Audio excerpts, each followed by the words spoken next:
Imagina por un momento que todo lo que crees saber sobre una de las figuras más enigmáticas de la historia cristiana es una mentira. Que los cimientos de una fe milenaria han silenciado una verdad tan poderosa, tan revolucionaria, que su revelación podría reescribir la historia. ¿Y si la mujer que siempre nos presentaron como una pecadora arrepentida fuera en realidad mucho más? ¿Una discípula clave? ¿Una líder? ¿Quizás la compañera más íntima de Jesús? Durante siglos, la Iglesia Católica ha controlado la narrativa, definiendo quiénes son los santos, quiénes los villanos y cuáles verdades merecen ser contadas. Pero ¿qué ocurre con las historias que quedaron fuera? ¿Con los secretos guardados bajo llave en los archivos más profundos del Vaticano? Hoy, en Historias sin comprender, desenterraremos el misterio de María Magdalena. Prepárense para cuestionar, para dudar y para descubrir la verdad oculta que el Vaticano ha intentado silenciar. Esto es María Magdalena, la verdad oculta. Bienvenidos, buscadores de la verdad y amantes del misterio, a un nuevo episodio de Historias sin comprender. Hoy tenemos un tema que ha generado debate, intriga y fascinación durante milenios. Pero antes de sumergirnos en este abismo de secretos, si eres nuevo aquí y te apasionan las historias que desafían lo establecido, las conspiraciones y los misterios sin resolver, asegúrate de suscribirte a nuestro canal y activar la campanita. Así no te perderás ninguna de nuestras impactantes revelaciones. Ahora sí, comenzamos. ¿Quién fue María Magdalena? La versión oficial y el contraste. Durante mucho tiempo, la imagen de María Magdalena en la tradición católica se ha asociado casi exclusivamente con la de una prostituta o una mujer pecadora, redimida por Jesús. Esta narrativa se consolidó en el siglo VI por el Papa Gregorio Magno, quien la identificó con la pecadora anónima que lava los pies de Jesús con sus lágrimas y los unge con perfume, y también con María de Betania, la hermana de Lázaro y Marta. Esta unificación de personajes creó una figura compasiva, sí, pero también una que minimizaba su verdadero rol. ¿Por qué esta necesidad de encasillarla como la pecadora? ¿Por qué no como una de las discípulas más fervientes, una de las mujeres más cercanas a Jesús? Porque la Biblia en los evangelios canónicos nos presenta a una María Magdalena muy diferente. No se la describe como prostituta. Se nos dice que Jesús expulsó de ella 7 demonios, una frase que en la época podría referirse a enfermedades, sufrimientos, o incluso un estado de posesión, pero no necesariamente a la prostitución. María Magdalena era una mujer de Magdala, una próspera ciudad a orillas del mar de Galilea. Era una de las mujeres que seguían a Jesús y lo apoyaban económicamente con sus propios recursos. Atención a esto, una mujer independiente y con medios.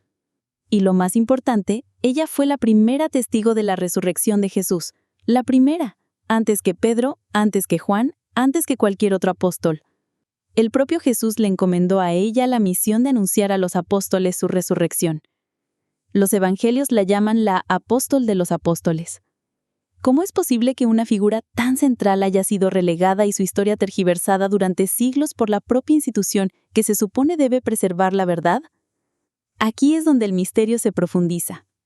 El papel de María Magdalena con Jesús y los apóstoles, más allá de lo oficial. La importancia de María Magdalena para Jesús es innegable. Estuvo con él en los momentos más cruciales, al pie de la cruz cuando la mayoría de los discípulos huyeron, y en el sepulcro. Pero su rol parece ir más allá de ser una simple seguidora devota. Presentadora. Algunos textos apócrifos, es decir, no aceptados en el canon bíblico por la Iglesia, nos ofrecen una visión radicalmente diferente.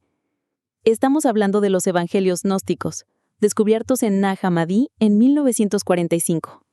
En textos como el Evangelio de María, el Evangelio de Felipe o el Evangelio de Tomás, María Magdalena aparece como una discípula privilegiada, la que mejor comprende las enseñanzas esotéricas de Jesús. Jesús la besaba frecuentemente en la boca, lo que causaba celos entre los otros discípulos, especialmente Pedro. El Evangelio de Felipe dice explícitamente: la compañera del Salvador es María Magdalena. Cristo la amaba más que a todos los discípulos y la besaba a menudo en la boca. Los demás discípulos se ofendieron por ello y le dijeron: ¿por qué la amas más que a nosotros? El Salvador les respondió diciendo: ¿por qué no los amo a ustedes como a ella?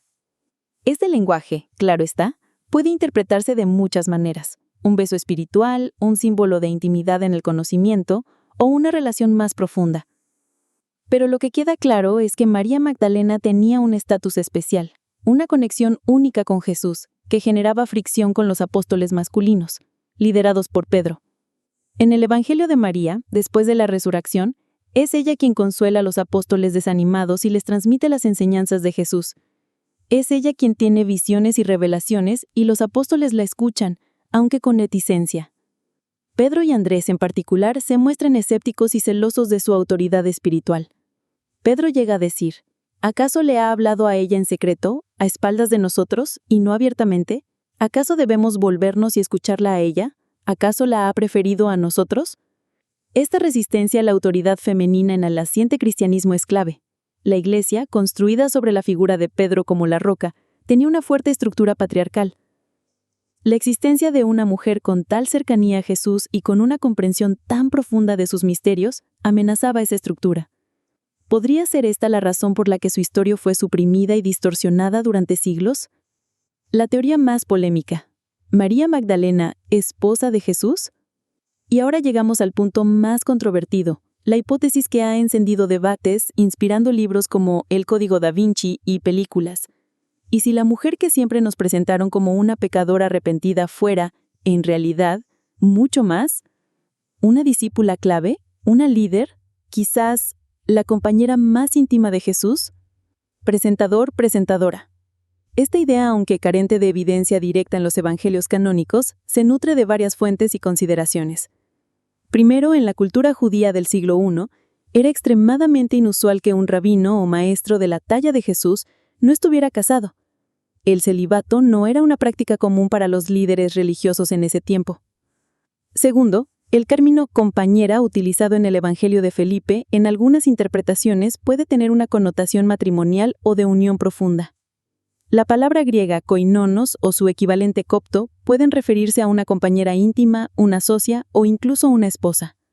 Además, la presencia constante de María Magdalena en los momentos más íntimos y dolorosos de Jesús, su rol como primera testigo de la resurrección y su especial conexión con él, sugiere un lazo que va más allá de lo puramente discipular. Si los restos de los apóstoles eran amigos, ella era algo más profundo.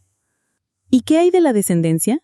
Algunas teorías, especialmente las popularizadas por libros como El Enigma Sagrado, sugieren que Jesús y María Magdalena tuvieron hijos y que esta línea de sangre, el Santo Grial en una interpretación simbólica, fue protegida y se extendió a través de linajes europeos, especialmente en Francia.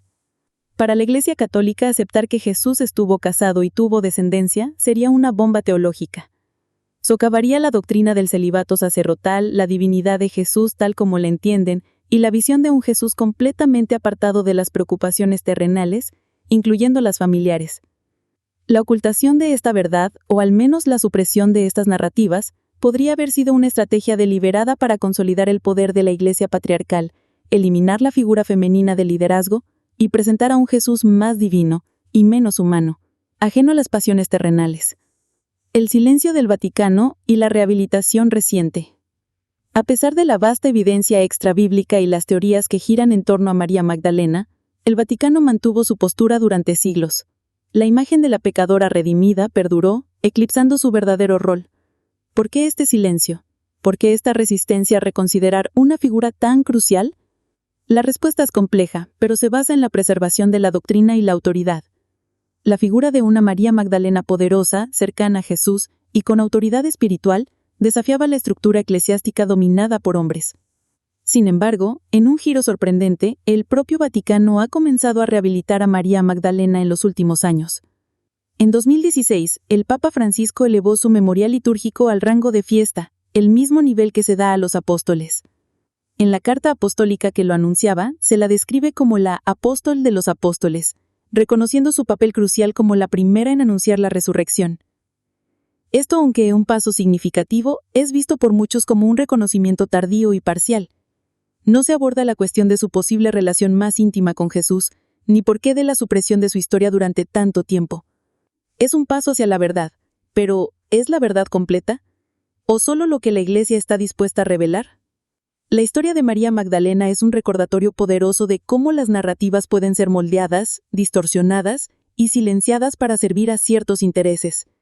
Nos obliga a cuestionar las fuentes, a buscar más allá de lo establecido y a no aceptar verdades absolutas sin una profunda investigación.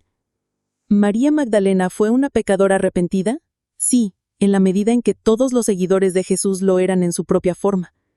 ¿Fue una discípula clave? Indudablemente. ¿Fue la apóstol de los apóstoles? Así la reconocen los textos. ¿Fue la compañera íntima de Jesús? ¿Quizás su esposa? Esa es una pregunta que sigue abierta al debate y a la interpretación, y una que el Vaticano probablemente nunca responderá de forma explícita.